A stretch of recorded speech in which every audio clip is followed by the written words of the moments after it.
Okay, I'm Greg. And Priscilla.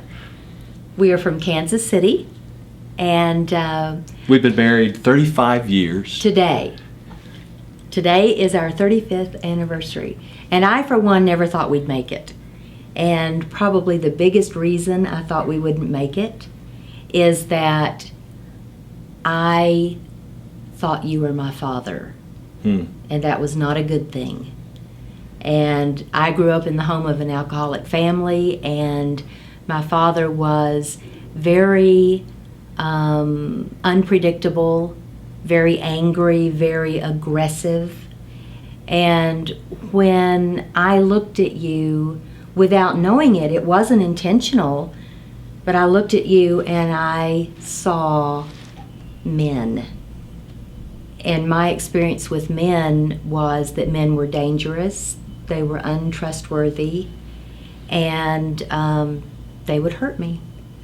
And it's interesting, as we've talked about all of this, one of the things that came into play at a turning point in our relationship about 17 years into our marriage, which was going along great, is that it really came to a head because I have to realize that in my own way, I was treating you as if you were my mom. And so here we are kind of bringing our parents into our relationship. Not a good thing. Yeah, in a way that wasn't really healthy. And we were experiencing some pretty toxic conflict in the middle of all that, trying to use our best communication skills to deal with it, but still with some deep, deep emotions. And one of the things I had to deal with was I liked meeting other people's needs. I didn't like admitting I had needs. And I had a hard time asking you to meet needs. I really interpreted any need as a want, and you either get it or you don't. You make sure everybody else's needs are met first, and then you get to yours. It felt selfish to Yeah, you. it felt selfish, and everybody else's needs never get met, so they never got around to mine. And I really didn't trust you Yes. to meet my needs.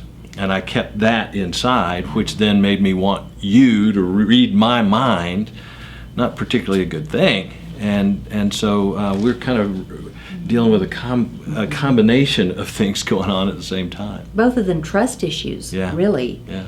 And I remember one time one of our kids was doing something. They were about 2 years old, and you picked up a house slipper and swatted her on the bottom, and I came unglued. Yeah, that wasn't just me doing something. That was not swatting. That was not my loving, self-controlled, compassionate husband. That was my father. And he was beating her. And I went there 90-0. Yeah. And so that was really, for me, a turning point when I realized I needed to get healthy. Yeah. And it's so interesting, those reactions kind of kicked in those memories I had of Mom, who could be explosive and who was perfectionistic and demanding and wasn't particularly nurturing. And I was experiencing you as not particularly nurturing because, quite frankly, I wasn't doing a very effective job at asking you for what I wanted, what I needed. Right, but at the time, I didn't realize that. I knew how frustrated I was. I also knew how perplexed I was when you reacted in ways that didn't seem to match the situation. So, I'm very grateful that, one, we were very tenacious about our commitment to one another. From the beginning. From the beginning. Yeah. I'm grateful that we were intentional about developing skills. Yes. We didn't always use them, but we developed these skills for communicating with each other, resolving conflict, doing these kinds of things. We could at least have a conversation. Yes. And I think there came a point where we realized we were stuck. Yeah. And that was one of those points where we realized we needed to overcome whatever it is inside that says you're less of a person if you seek outside support. And on that case, we found our own way to get the outside support. I was seeking that outside support for myself personally. You were seeking it. as well. And we took advantage of that opportunity to do some conjoint work and actually we talk had together always with been a therapist. very passionate about our relationship, about each other about our marriage, and we were very committed to being proactive, developing skills, and Better Marriages was invaluable from the beginning of our relationship. Yeah. I remember the first time we learned the rules of fair fighting, and that was transformative. But after 17 years, what I realized was that fair fighting, good communication skills, passionate about our marriage, proactive, we were stuck. Yeah, we were still stuck. And it stuck. was because I was still seeing you through a lens. Yeah. And I didn't see you. Yeah. And trust you. What I saw was my father.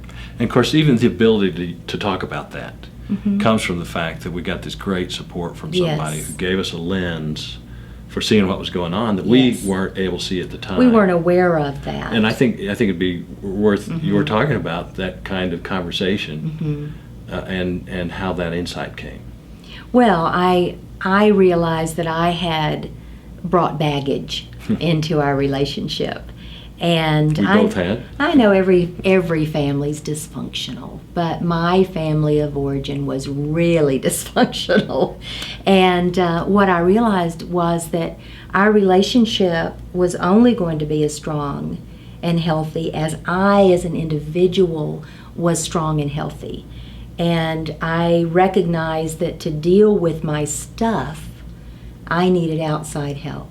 And went to a wonderful woman counselor who had no answers for me whatsoever, but she asked the right questions. And I, through some very painful months and years even, came to some understanding of that lens that I saw you through, and was able to remove those glasses and see you for who you really were, someone who loved me and someone that I could trust and lean on. Yeah. And Yeah. it changed my life. Yeah. And simultaneously, I, speaking with therapists, am dealing with how I am operating and realizing that I really haven't even given you a chance to meet my needs because I haven't been good at asserting what those needs are. I've expected you to read my mind. I've expected you to function in a nurturing kind of way. And it really wasn't fair, but I didn't understand that. Quite frankly, I was scared. You know, a little child inside of me that had grown up in a household without a lot of affection, with an atypical kind of mom who gave me all kinds of cultural exposure and artistic interests and some marvelous gifts, but from the nurturing side of things had left me with a lot of unfinished business there, and I got to begin dealing with those things. And then I had to make a choice. I had to decide whether I would take the risk of allowing Priscilla to actually meet my need, or at least ask her and give her a chance, which meant I had to risk rejection. I had to risk asking for something I might not get. And I had reason to be fearful of that because you could get pretty tough I could. and hard. I grew up a survivor. And that toughness and hardness kicked that mom stuff into gear for me and worked against my wanting to take a risk to actually say, I'm needing some tenderness, Yes. I'm needing some nurturing, I'm needing some love.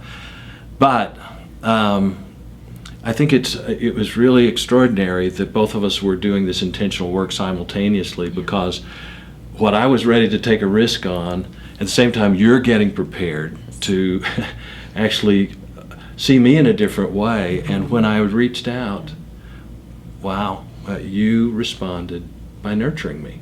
And in fact, Priscilla basically was letting me know that she had wanted to provide that all the time, had been experiencing a lot of frustration that I wouldn't let her nurture me. And but it was a breathtaking moment of realization. And what we discovered through our own finding health was that we did love each other deeply and dearly, and we were in this for life.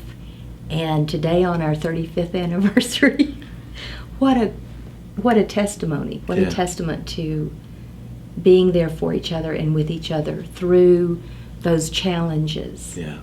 And I love you more today, way more today, not even comparing Yeah. to that young 20-year-old love. I love you more today than I could ever have imagined. And I can say the same thing. And you know, underneath that, just one other thing, I'm so aware that from the beginning of this relationship, the issue of whether we were in it or out of it, on the fence and all that, was never an issue. That was put aside, which meant we could get on and focus on the stuff. Yeah. Love you.